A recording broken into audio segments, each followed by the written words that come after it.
சிறகடிக்க ஆசை சீரியல்ல அடுத்த ஒரு எபிசோட்ல நம்ம விஜயா இருந்துட்டு முத்துவும் மீனாவா பண்ண எல்லா விஷயத்தையும் இவங்க தான் சொல்லி பண்ண மாதிரி யோகா கிளாஸ்ல வந்து எல்லார்கிட்டயும் சொல்லிட்டு இருக்காங்க. அதை நம்ம பார்வதி வந்து வீடியோ எடுத்துட்டு இருக்காங்க. திடீர்னு பார்த்தா ஒரு கிளாப் சத்தம் கேட்குது. யாருடான்னு பார்த்தா மீனா வந்து நிற்கிறாங்க.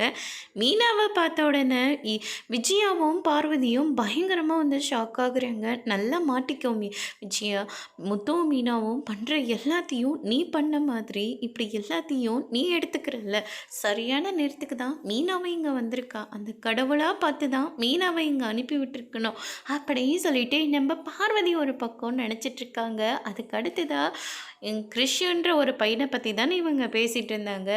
அதுக்கும் இவங்களுக்கும் எந்த சம்மதமும் கிடையாது.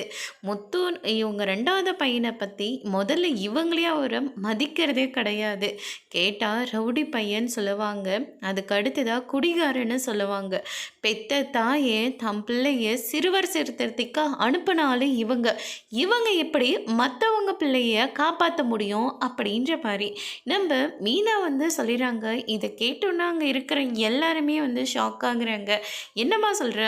ஆமாங்க, ரெண்டாவது பையனை பற்றி பெருமையாக பேசினாங்கல்ல, அந்த பையனை இவங்க சிறுவர் சீர்திருத்த பள்ளிக்கு அனுப்பி விட்டவங்க. இவங்க எப்படி மற்ற பிள்ளைய காப்பாற்ற முடியும் அப்படின்ற மாதிரி சொல்கிறாங்க. நல்லவங்க மாதிரி இவ்வளோ பேசுனீங்களே, இதை வேற நீங்கள் சோஷியல் மீடியாவில் வேற போடுறீங்க, வெறும் டாக்டர் பட்டத்துக்காக. இதெல்லாம் உங்களுக்கு கேவலமாக இல்லை அப்படின்னு சொல்லிட்டு எல்லாரும் விஜயாவை பார்த்து திட்டிட்டு போகிறாங்க. அதோட இன்னைக்கான பிரம்ம முடிச்சிருக்காங்க.